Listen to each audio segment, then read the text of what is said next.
సంభవం అధ్యాయం 1 చూశాక నచ్చిందంటే నచ్చింది. ఎందుకు నచ్చింది అనేది డీటెయిల్ గా మాట్లాడుకుందాం. టైం లూప్ సినిమాలు మనకు కొత్త ఏం కాదు. సోషల్ మీడియాలో చాలా మంది పీపుల్ అసలు అర్థం కాలేదని నెగిటివ్ గా మాట్లాడుతున్నాను. బట్ ఇలాంటి కన్ఫ్యూజన్ కాంప్లికేటెడ్ గా ఉండే ఈ టైప్ సినిమాలు ఒక బెస్ట్ ఎక్స్పీరియన్స్ ఇస్తాయి. ఈ సినిమా చాలా మందికి ఎందుకు అర్థం కాలేదంటే నార్మల్ సినిమాలో ఫార్వర్డ్ చేస్తూ స్కిప్ చేస్తూ మధ్యలో వెళ్ళిపోతే ఈ సినిమా చూస్తే కొంచెం కూడా అర్థం కాదు. ఎందుకంటే సీన్ టు సీన్ లింక్ ఉంటుంది. ఇంత కష్టంగా ఉన్న టైం లూప్ స్టోరీ అంటేనే ఒక స్పెషల్ ఎగ్జైట్మెంట్ ఉంటుంది. ఈ సినిమా గురించి ఇంతగా డిస్కస్ చేయడం ఇదే మెయిన్ రీజన్. సినిమాలో కాన్సెప్ట్ మరీ అంత ఏం ఉండదు. మనం చాలా టైం లూప్ సినిమాలో చూసిందే ఉంటుంది. బట్ ఆ కాన్సెప్ట్ గానీ ఫారెస్ట్ బ్యాక్డ్రాప్ గానీ సినిమా మూడ్ ని మిస్టరీని చాలా బాగా మెయింటైన్ చేసినాయి. Time travel type of movies ని నచ్చే వాళ్ళకి బాగా కనెక్ట్ అవుతుంది. ఈ సినిమా కథ అయితే వినడానికి చాలా సింపుల్ గా ఉంటది. కాకపోతే ఆ టైం లూప్స్ వల్ల కన్ఫ్యూజన్ వల్ల స్క్రీన్ ప్లే మాత్రం ఒక పెద్ద పజిల్ లా అనిపిస్తుంది. సో ముందు మనం ఈ కథను ఒక లీనియర్ ఆర్డర్ లో సింప్లిఫై చేసుకుందాం. ఈ సంభవం సినిమా స్టోరీ అంతా కూడా కేరళ తమిళనాడు బార్డర్ లో ఉన్నటువంటి ఒక దట్టమైన అడవిలో జరుగుతుంది. మన మెయిన్ క్యారెక్టర్ పేరు ఆనంద్. ఇతను పోలీస్ జాబ్ చేస్తూ ఉంటాడు. ట్రాన్స్ఫర్ మీద Kerala Tamil Nadu border railway station లోకి వస్తాడు. అయితే ఆల్రెడీ తన వైఫ్ ప్రెగ్నెంట్ అయి ఉంటుంది. బట్ ఖచ్చితంగా డ్యూటీలో జాయిన్ అవ్వాలి తప్పదు. కాబట్టి జాయిన్ అయ్యి లీవ్ పెట్టుకుని ఢిల్లీ ట్రైన్ కల్లా ఇంటికి వచ్చేద్దాం అనుకుంటాడు. అని అక్కడికి వెళ్ళిన తర్వాత వైఫ్ కి ముందే డెలివరీ ఆనంద్ కూతురు పుడుతుందని ఫోన్ వస్తుంది. తనపై అశోక్ అనే ఆఫీసర్ కి అట్లీస్ట్ జాయినింగ్ అయినా ఫినిష్ చేసుకొని ఇంటికి వెళ్ళిపోమంటాడు. అలా డ్యూటీలో జాయిన్ అవడానికి వెళ్తున్నప్పుడే ఒకటి సడన్ గా వాళ్ళ జీప్ ముందు పడతారు. అతన్ని హాస్పిటల్ కి తీసుకెళ్తారు. అయితే అతని దగ్గర ఉన్నటువంటి వాకీ టాకీకి స్టీఫెన్ జార్జ్ అనేటటువంటి ఒక తమిళ పోలీస్ నుండి మెసేజ్ వస్తుంది. అడవిలో ఏదో యాక్సిడెంట్ లో ఇరుక్కుపోయాను అని హెల్ప్ చేయమని రిక్వెస్ట్ చేస్తాడు. ఇక్కడే అసలైన మైండ్ బెండింగ్ పాయింట్ స్టార్ట్ అవుతుంది. హీరో ఆనంద్ తనపై ఆఫీసర్ అశోకన్ అండ్ ఇంకో ఆఫీసర్ రెజీ వీళ్ళిద్దరిని తీసుకుని ఆ స్టీఫెన్ జార్జ్ ని కాపాడడానికి దట్టమైన అడవిలోకి ఎంటర్ అవుతాడు. అయితే ఆ స్టీఫెన్ జార్జ్ మరెవరో కాదు, మన హీరో ఆనంద్ కి సొంత ఫాదర్. ఈ పాయింట్ లాస్ట్ లో రివీల్ అవుతుంది. రికార్డ్స్ ప్రకారం చూస్తుంటే ఈ స్టీఫెన్ అనే అతను 30 సంవత్సరాల క్రితం అదే అడవిలో కొంతమంది ఖైదీలను ట్రాన్స్ఫర్ చేస్తూ వాళ్ళని అటాక్ చేయడం వల్ల ఆ టీమ్ తో సహా మిస్ అయిపోతారు. అండ్ అలాగే ఒక అమ్మాయి అదే అడవిలో ఫ్రెండ్స్ తో కలిసి హంటింగ్ కోసం వస్తుంది. ఆ అమ్మాయి ఏమో ఆనంద్ కూతురు అని చెప్పి క్లైమాక్స్ లో ఇంకో ట్విస్ట్ రివీల్ అవుతుంది. సో ఇందాక చెప్పినట్లు ఈ సినిమాలో స్టోరీ చాలా సింపుల్ గా ఉన్న ఒక ఫ్యామిలీలో 3 జనరేషన్ లో ఉండేటటువంటి 3 డిఫరెంట్ మెంబర్స్ అడవిలో ఒక కాంప్లికేటెడ్ టైం లూప్ లో ఇరుక్కపోతే ఏంటి అనేది మిగతా స్టోరీ. ఇది ఏంటంటే ఆబ్వియస్ గా మన డార్క్ సిరీస్ వైబ్స్ వస్తాయి. సంభవం డైరెక్టర్ కూడా ఆల్రెడీ ఆ సిరీస్ మెయిన్ ఇన్స్పిరేషన్ అని చెప్పి ఒక ఇంటర్వ్యూలో కూడా మెన్షన్ చేశారు. అయితే ఈ సినిమాలో స్క్రీన్ ప్లే గానీ కాంప్లికేటెడ్ గా ఉండొచ్చు కానీ ఎమోషన్స్ మాత్రం మరీ ఎమోషనల్ గా అనిపించవు. సో సినిమా స్పెషాలిటీ ఏంటంటే డెఫినెట్ గా మైండ్ బెండింగ్ మిస్టరీ అనిపిస్తుంది. అంటే మూవీలో ప్యారలల్ గా మల్టిపుల్ టైం లైన్స్ రన్ అవుతూ ఉంటాయి. దానివల్ల సినిమా చూస్తున్నంతసేపు కాన్స్టెంట్ గా ఏదో ఒక పజిల్ ని సాల్వ్ చేస్తున్నట్టే బ్రెయిన్ టీజర్ లో వర్క్ అవుతుంది. సరే, ఇప్పుడు టైం లైన్స్ క్లియర్ గా తెలుసుకునే ముందు back story and rules of time loop ఏంటో చూద్దాం. ఈ కథలో టైం ట్రావెల్ జరగడానికి ఒక లూప్ క్రియేట్ అవ్వడానికి మెయిన్ రీజన్ కాకి దేవుడు ఉండే ఒక పురాతనమైన టెంపుల్ పాయింట్. ఏంటంటే ఒకప్పుడు పోర్చుగీస్ వాళ్ళు వచ్చి ఈ టెంపుల్ ని నాశనం చేయడానికి ట్రై చేస్తారు. ఆ కాకి దేవుడు కోపం వచ్చి అడవిలో ఉన్న గుడి ప్రాంతానికి ఒక శాపాన్ని ఇస్తాడు. సో అదే తర్వాత ఒక టైం మిషన్ లాగా మారిపోతుంది.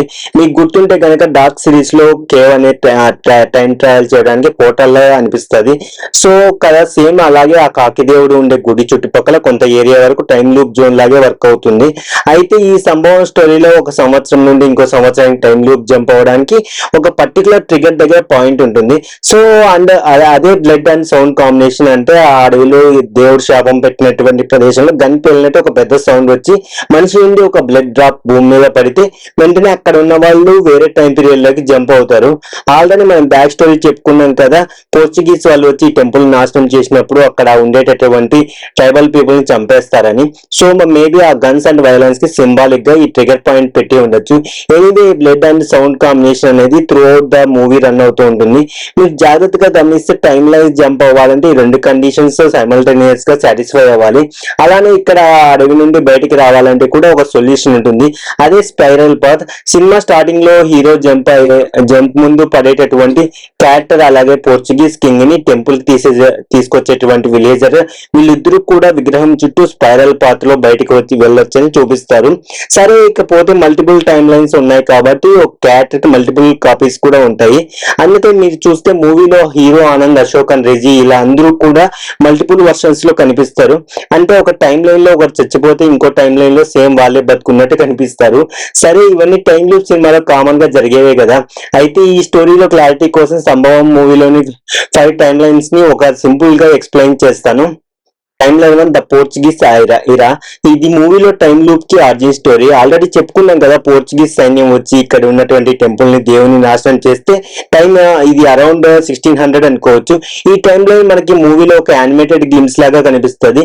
ట్రైబల్ స్పై క్యారెక్టర్ దీన్ని ఎక్స్ప్లెయిన్ చేస్తారు. ఇక second time line 1960 the foreign murder. ఇది ఇంకో క్రూషియల్ లింక్. ఒక ఫారెన్ లేడీ తన హస్బెండ్ ని మరియు అతని లవర్ ని చంపేటటువంటి ఇన్సిడెంట్ లో 1960లో జరుగుతుంది. సినిమాలో ఇది ఓపెనింగ్ సీన్. ఇక థర్డ్ టైం లైన్ వచ్చేసి 1994 ద ఫాదర్ మిస్టరీ. మన హీరో తండ్రి స్టీఫెన్ జార్జ్ తన టీమ్ తో కలిసి జైలు ఖైదీని వేరే ప్లేస్ కి తీసుకెళ్తూ ఉంటాడు. వాళ్ళు తప్పించుకున్న అడవిలో వైలెన్స్ జరిగి అందరూ కూడా టైం లైఫ్ లో ట్రాప్ అయిపోతారు. ఇక నాలుగో టైం లైన్ 2024 ద ప్రెజెంట్. ఇది మూవీలో మెయిన్ స్టోరీ స్టార్ట్ అయ్యే టైం లైన్ ఇదే. Hero Anand civil police officer గా జాయిన్ అవ్వడం, వాకీ టాకీలో మెసేజ్ విని ఎస్ఐ అశోకంతో పాటు అడవిలోకి వెళ్ళడం జరుగుతుంది. ఈ స్టోరీలో ప్రెజెంట్ జరిగే సీన్ కానీ ఫారెస్ట్ లాజిక్ లో ఇది కూడా జస్ట్ అండర్ టైం లైన్ మాత్రమే. ఇక ఇదో time line the future the daughters time line. ఇది story final twist. Movie starting లో మనం చూసేటటువంటి ఒక యంగ్ గ్యాంగ్ వీళ్ళంతా హంట్ చేస్తూ అడవిలోకి వెళ్తారు. ఫైనల్ గా రివీల్ అయ్యేది ఏంటంటే వీళ్ళు ఫ్యూచర్ నుంచి వచ్చిన వాళ్ళు. దీంట్లో మెయిన్ షూటర్ అని మన ఆనంద్ కూతురు రజీని గన్ షాట్ తో చంపేది కూడా ఈ ఫ్యూచర్ టైం లైన్ గ్యాంగే. ఇకపోతే ఫైనల్ షాట్ లో పోర్చుగీస్ కింగ్ కూడా వస్తాడు. అంటే ఫస్ట్ టైం లైన్ లూప్ ని స్టార్ట్ చేసిన ఈ కింగ్ ఇంకా అడవిలో తిరుగుతున్నట్టు సింబాలిక్ గా దీన్ని చూపించారు. అయితే దీని అంతటిలోనే మనం మెయిన్ గా గుర్తు పెట్టుకోవాల్సింది ఏంటంటే ఈ 5 టైం లైన్స్ ఒకదాని తర్వాత ఒకటి రావు. అన్ని ప్యారలల్ గా అదే అడవిలో సైమల్టేనియస్ గా ఎగ్జిట్ అవుతూ ఉంటాయి. అండ్ సౌండ్ అండ్ బ్లడ్ అనేవి రిపీట్ అవుతూ ఉంటాయి. సరే, నెక్స్ట్ మనం తెలుసుకోవాల్సింది పారాడాక్స్ ఆఫ్ టైం లైన్ అని. స్టోరీ జనరల్ గా టైం ట్రావెల్ సినిమాలో మాక్సిమం రిపీట్ అయ్యేది గ్రాండ్ ఫాదర్ పారాడాక్స్. అంటే ఒక క్యారెక్టర్ కనుక టైం లైన్ లో వెనక్కి వెళ్ళి తన సొంత తాతని చంపేస్తే అసలు ఆ పాత్ర పుట్టే ఛాన్సే ఉండదు. మరి ఆ క్యారెక్టర్ ఒకవేళ పోతే వెనక్కి వెళ్ళి చంపేది ఎవరు అనేది గ్రాండ్ ఫాదర్ పారాడాక్స్ లోని మెయిన్ ప్రిమైజెస్. సో ఇదే పారాడాక్స్ సంభవం సినిమా క్లైమాక్స్ లో కూడా సెటప్ చేశారు. సినిమాలో మనం చూస్తే క్లైమాక్స్ ట్విస్ట్ ఏంటంటే ఆనంద్ 1994 టైం లైన్ కి జంప్ అయ్యి తన తండ్రి స్టీఫెన్ జార్జ్ ని కాపాడి తన దగ్గర ఉన్నటువంటి స్పైరల్ పాత్ మార్కర్స్ తో అడవి నుంచి బయటికి పంపించేస్తాడు. స్టీఫెన్ జార్జ్ సేఫ్ గా బయటికి వెళ్ళిన తర్వాత ఆనంద్ ఏమో తన తండ్రి టైం లైన్ ని రీసెట్ చేయడం కోసం తాను షూట్ చేసుకుంటాడు. ఇక టైం లైన్ ఇక్కడ అసలైన పారాడాక్స్ స్టార్ట్ అవుతుంది. సింపుల్ గా చెప్పాలంటే టైం లూప్ లో మీరు ఒక విషయాన్ని చేంజ్ చేస్తే అది ఇంకో విషయాన్ని బటర్ఫ్లై ఎఫెక్ట్ లాగా మార్చేస్తుంది. ఆనంద్ తన తండ్రిని కాపాడాడు కానీ తన డాటర్ ని కోల్పోయాడు. మేబీ ఈ పారాడాక్స్ లోని పార్ట్ లో అడ్రస్ చేస్తారేమో చూడాలి. బట్ ఇక్కడ రియాలిటీ ఏంటంటే టైం లూప్ అనేది ఒకసారి స్టార్ట్ అయితే దానికి ఎండింగ్ అనేది ఉండదు, అలా కంటిన్యూ అవుతూనే ఉంటుంది. ఎనీవే ఫైనల్ గా చెప్పేది ఏంటంటే it's flat but fun attempt. సంభవం అధ్యాయం 1 సినిమాలో నాకు నచ్చింది ఏంటంటే ఒక హై కాన్సెప్ట్ ఐడియాని చాలా లిమిటెడ్ బడ్జెట్ లో మ్యాక్సిమం కన్విన్సింగ్ గా ఫుల్ ఆఫ్ చేశారు. సో ఆ ఎఫర్ట్స్ ని మనం అప్రిషియేట్ చేయొచ్చు. ముఖ్యంగా సినిమా మొత్తం కూడా ఆ ఫారెస్ట్ బ్యాక్ డ్రాప్ లో ఒక ని క్రియేట్ చేసి మిస్టరీని డైరెక్ట్ గా చాలా బాగా మెయింటైన్ చేశాడు. కానీ సినిమా పూర్తిగా సాటిస్ఫై చేసిందంటే ఖచ్చితంగా కొన్ని ఫ్లాస్ ఉన్నాయి చెప్తాను. First the performance and production values. కొన్ని సీన్స్ లో యాక్టింగ్ అండ్ ప్రొడక్షన్ వాల్యూస్ కూడా కొంచెం యావరేజ్ అనిపిస్తాయి. అదే సినిమా సీరియస్నెస్ ని కూడా దెబ్బతీసింది. రెండోది లాజిక్ లూప్ హోల్స్. ఆబ్వియస్ గా టైం లూప్ లో లాజిక్స్ వెతకూడదు కానీ రైటింగ్ లో కొన్ని చోట్ల మనకి ఆ కన్విన్స్ అనేది క్లియర్ అవుతుంది.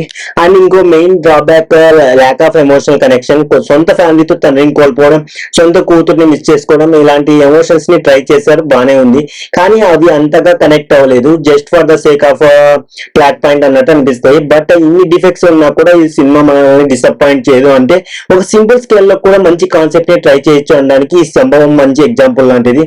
సపోజ్ టైం లైన్స్ జంప్ అయ్యేటప్పుడు చూడండి, పెద్దగా విఎఫ్ఎక్స్ ఏమి ఉండవు, జస్ట్ కలర్ గ్రేడింగ్ ఆ టోన్ ని చేంజ్ చేసినట్టు ఆ టైం లూప్ ని ట్రాన్సిషన్ కూడా సింపుల్ గా అచీవ్ చేసేసారు. సౌండ్ డిజైన్ అండ్ మ్యూజిక్ తో పాటు మాక్సిమం ఇంపాక్ట్ ని తీసుకొచ్చారు. అందుకే సినిమా చూస్తున్నంతసేపు మనకు కూడా అడవిలో స్టక్ అయిపోయిన ఫీలింగ్ ఉంటుంది. సో సంభవం అనేది గ్రేటెస్ట్ మూవీ అని నేను చెప్పను, ఎందుకంటే కొన్ని విషయాల్లో ఇంకా బాగా తీసి ఉండొచ్చు అనిపించింది. కాకపోతే డెఫినెట్ గా వర్త్ వాచింగ్ అని చెప్తాను. ముఖ్యంగా time travel and mystery type movies చూసే వాళ్ళకి మాత్రం ఇది మాక్సిమం కనెక్ట్ అవుతుంది. మంచి థ్రిల్లింగ్ ఎక్స్పీరియన్స్ కూడా ఉంటుంది. మూవీ మీకు ఎలా అనిపించింది, నేను మిస్ అయిన డీటెయిలింగ్ ఏంటి కింద తప్పకుండా కామెంట్ చేయండి. Thank you so much for watching this video. మన ఛానల్ సబ్స్క్రైబ్ చేసుకొని బెల్ నోటిఫికేషన్ ఆన్ లో పెట్టుకోండి. మన ఛానల్ ఎవరీ వీకెండ్ రిలీజ్ అయ్యే అన్ని మూవీ రివ్యూస్ అప్లోడ్ చేస్తాను. సబ్స్క్రైబ్ చేయడం మాత్రం మర్చిపోకండి. That's it guys.